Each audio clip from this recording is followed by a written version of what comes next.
Hello and welcome to Team Liquid's strategy guide series for Liberation of Undermine. I'm Eiya, and today I'll be breaking down the mechanics and strategy for Mythic Sprocketmonger. The Mythic change to this encounter centers around the addition of Polarity. Shortly after pulling the boss, each player will be assigned either blue or red Polarity. By convention, blue players positioned to the left of the boss's spawn and red players to the right.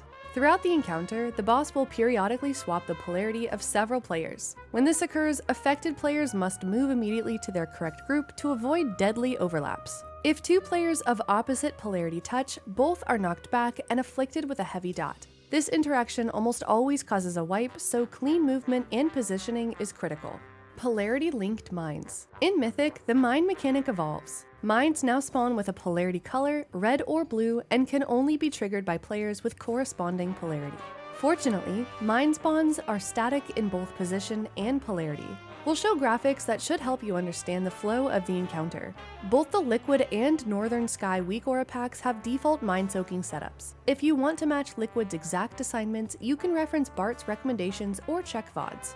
Difficult mine sets. Certain mine sets are mechanically harder and require special attention.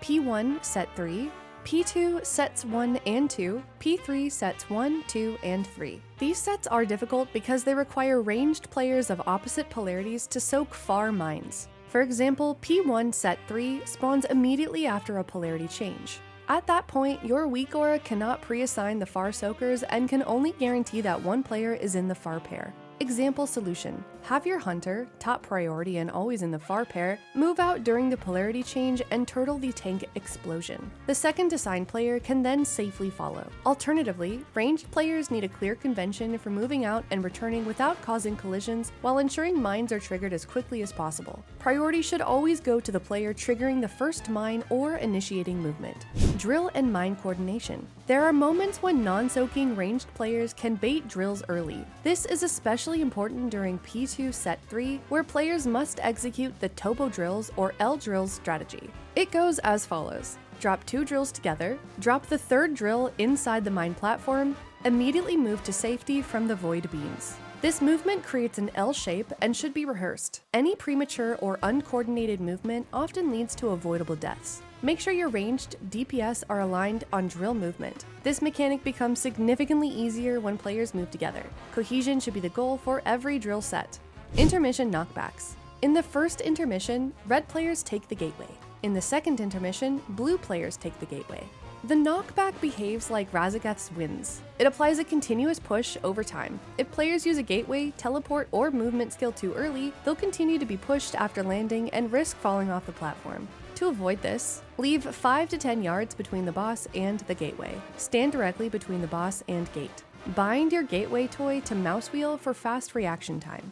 This is a common failure point, so it's worth practicing consistent boss and gateway placement. Soaking, execution, and utility. Mines must be soaked quickly to allow players to return safely to their polarity stacks. If you're assigned to a far side mine, you should request an external, like barrier, link, or bop, or use a personal health stone or health potion. Healers likely won't reach you in time, so keeping yourself alive here is crucial. Consider pre-assigning Tiger's Lust to enable faster soaks. Be careful with abilities like Alter Time and Shimmer, as they can unintentionally path through players of the opposite polarity, causing accidental knocks.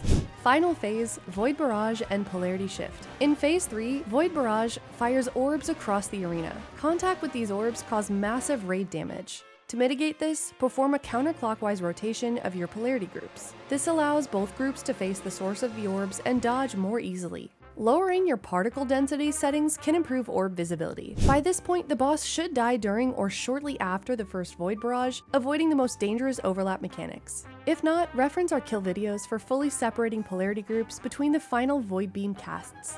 Finally, note that the tank positioning is critical throughout the fight, especially as the boss becomes the reference point for staying safe from Void Beams. Tank players should do their best to memorize the movement and boss positioning with as much precision as possible and feel empowered to communicate to the raid when they need to move the boss to reduce the potential for collisions. We recommend making heavy use of reminders in this encounter by way of timeline reminders from Bart, MRT, or weak auras. We hope you found this guide useful, and if you have any questions, feedback, or comments, feel free to leave them below. Stay tuned for more boss guides covering Liberation of Undermine. Thanks so much for watching, and we'll see you in the next one. Bye!